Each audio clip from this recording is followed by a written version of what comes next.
Trendy Recapped. Now I am going to show you a horror movie called The Girl with All the Gifts. Spoilers ahead. Take care and take care of yourself. In a dystopian world infested with fungal diseases, humanity's only hope is a group of hybrid children. They don't look like stereotypical heroes. They are in wheelchairs. The soldiers are very protective of them, because they are afraid of living creatures. In a strange school, Helene Justineau is in charge of teaching them. Among the children is Melanie, her extraordinary genius and Madame Justineau's closest confidant. Children in military camps are abused by guards. They are constantly being shot at, and the food provided is poor. To say the least, they are treated like outcasts and animals. Children are the subjects of experiments by Dr. Carolyn Caldwell for research into this type of case. Dr. Caldwell likes Melanie because she is a bright and intelligent child. From time to time, he asks Melanie to solve puzzles to test him.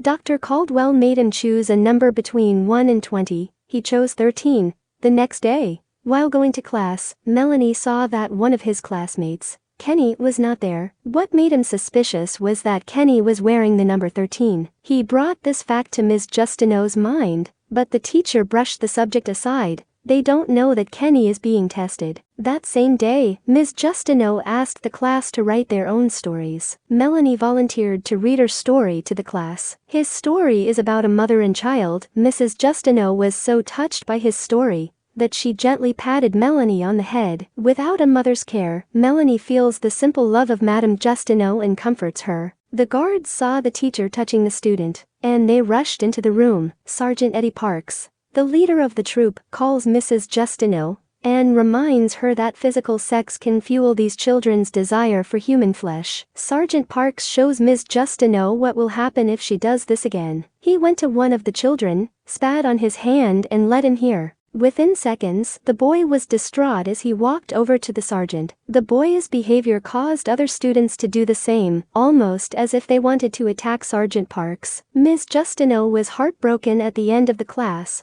because she felt like it was her fault. After the class, Melanie is taken to her room by the guards, and Sergeant Parks arrives. Melanie tells the sergeant that Ms. Justineau is picky, and that the teacher prefers to touch her more than her. Sergeant Parks was furious and left her confined to a wheelchair all night. Ms. Justineau walks into Melanie's cell and finds her still tied to her wheelchair. Out of kindness, he releases her from the chair, but Melanie starts to get violent, and even tells her teacher that she smells. Fighting the urge to attack her, Melanie yelled at Mrs. Justineau to come out of her cell. He came out in peace, but he did not know that Dr. Caldwell for his visit. Dr. Caldwell started a conversation with Melanie, and, again, had her pick a number. Melanie recognized the pattern and chose 4, which was the number given to her. Dr. Caldwell calmed down and left. One day, instead of being taken to her class, Melanie was taken outside. The garden is now being invaded by hungry or infected fungal diseases. Melanie is brought to doctor's lab, Caldwell for the health system.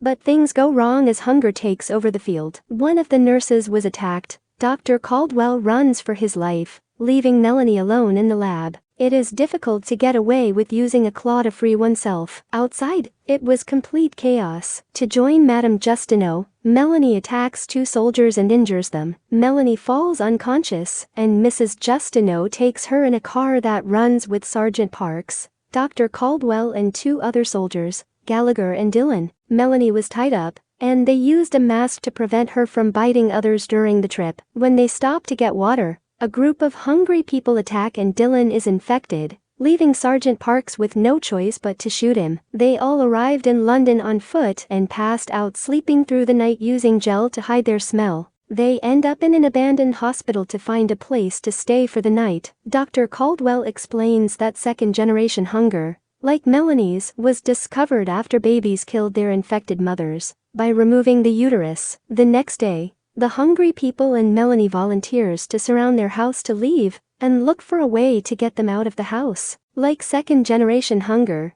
it is completely ignored by the hungry.o and her walk. Melanie finds a stray cat, eats it. This instantly satisfies her hunger and craving for blood. She then continues to explore abandoned houses. In one of the houses, she found a stray dog and uses it to catch the hungry's attention, making it safe enough for the group to escape from the building. Melanie is given a walkie-talkie to monitor the area while communicating with the group. As they advance and walk through the city, they encounter a piled tower with infected bodies, which encircles the building. The amount of infection has taken over the building with seed pods that could release airborne contamination. The group takes shelter in an abandoned mobile lab. After some time, Melanie feels hungry and is once again set free outside by the group. Gallagher, who is also in search of food, ventures around the city. Melanie comes across a group of uninfected but feral children, and she observes them from a distance. Back in the lab, Dr. Caldwell is in great pain as she fights her inflammatory sepsis, a blood poisoning she got from cuts on her hand. Dr. Caldwell persuades Ms. Justineau to sacrifice Melanie to synthesize a vaccine that would end the fungal disease. The group of children has caught Gallagher's scent, and in an attempt to save him from danger, Melanie helps the group track him by searching for him around the city. It's too late since the group of children found him first, and he ends up being eaten by them. The group arrived at the place where Gallagher is killed. They discovered his helpless body, all devoured. The rest of them are also surrounded by the feral children,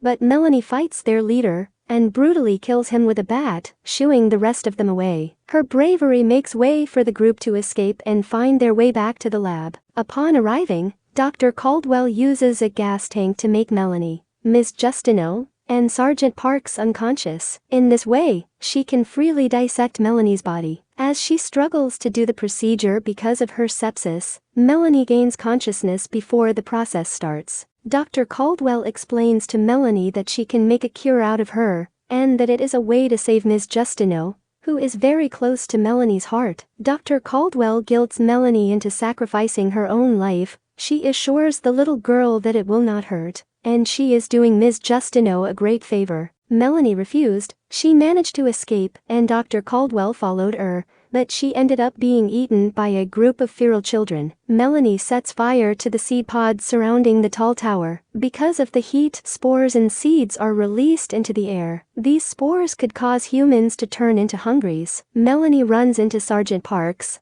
who left the lab in search of Ms. Justineau. Melanie admitted that she has opened the pods and apologized for it. Sergeant Parks has been infected by the spores released into the air and begs Melanie to take his gun and shoot him, because he does not want to turn into a hungry. Melanie obeys him and shoots. Back in the lab, secured by the airtight windows, Ms. Justineau watched as the spores fall. She watches Melanie from the sealed door, and they look at each other longingly. Ms. Justineau settles and is confined in the mobile lab, as the outside environment is highly lethal, except for the second-generation hungries. She continues to educate Melanie and the rest of the feral children, with a sealed door dividing her from the rest of them. Melanie then continues to lead the group of feral children, even teaching them to speak. All of them have accepted this new reality, and this compromised world that they are forced to live in. Please subscribe my channel Trendy Recapped.